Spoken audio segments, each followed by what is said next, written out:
പശ്ചിമബംഗാൾ തെരഞ്ഞെടുപ്പിൽ ബി.ജെ.പിയെ നയിക്കാൻ പ്രാദേശിക ടീം സജ്ജമാക്കി അമിത്ഷാ. സംസ്ഥാന ബി.ജെ.പി അധ്യക്ഷൻ സമീക് ഭട്ടാചാര്യ, മുൻ സംസ്ഥാന അധ്യക്ഷന്മാരായ ദിലീപ് ഘോഷ്, സുഗാന്ത മജുംദാർ, പ്രതിപക്ഷ നേതാവ് സുവേന്ദു അധികാരി എന്നിവരടങ്ങുന്ന 4-അംഗ സംഘമാണ് തെരഞ്ഞെടുപ്പിൽ പാർട്ടിയെ നയിക്കുക. ദിലീപ് ഘോഷിന്റെ മടങ്ങി വരവ് ബംഗാളിൽ ബി.ജെ.പിക്ക് കൂടുതൽ കരുത്ത് പകരും.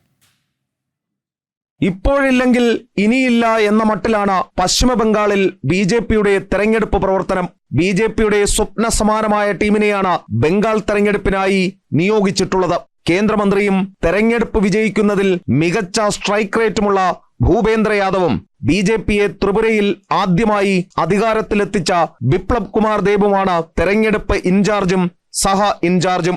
ഇതുകൂടാതെ സംസ്ഥാന ബി.ജെ.പി അധ്യക്ഷൻ സമീക് ഭട്ടാചാര്യ, മുൻ സംസ്ഥാന അധ്യക്ഷന്മാരായ ദിലീപ് ഘോഷ്, സുഗാന്ത മജുംദാർ, പ്രതിപക്ഷ നേതാവ് സുവേന്ദു അധികാരി എന്നിവരടങ്ങുന്ന 4-അംഗ സംഘത്തെയും അമിത്ഷാ സജ്ജമാക്കിയിട്ടുണ്ട്. ആക്രമണാത്മക ശൈലി പിന്തുടരുന്ന ദിലീപ് ഘോഷിന്റെ മടങ്ങിവരവ് ബംഗാളിൽ ബി.ജെ.പിക്ക് കൂടുതൽ കരുത്തു പകരും. പശ്ചിമബംഗാളിലെ ഏറ്റവും മികച്ച ബി.ജെ.പി അധ്യക്ഷനായി ദിലീപ് ഘോഷ് കണക്കാക്കപ്പെടുന്നു. അദ്ദേഹത്തിന്റെ നേതൃത്വത്തിൽ ബി.ജെ.പി നിയമസഭയിൽ 3 സീറ്റുകളിൽ നിന്നും 70-ലധികം സീറ്റുകളിലേക്കും 2019 ലോക്സഭാ തെരഞ്ഞെടുപ്പിൽ 18 സീറ്റുകളിലേക്കും വളർന്നിരുന്നു.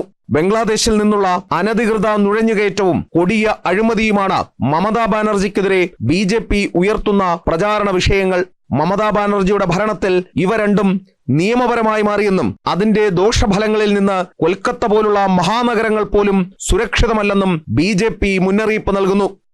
എസ് ശ്രീകാന്ത്, ജനം, ഡൽഹി.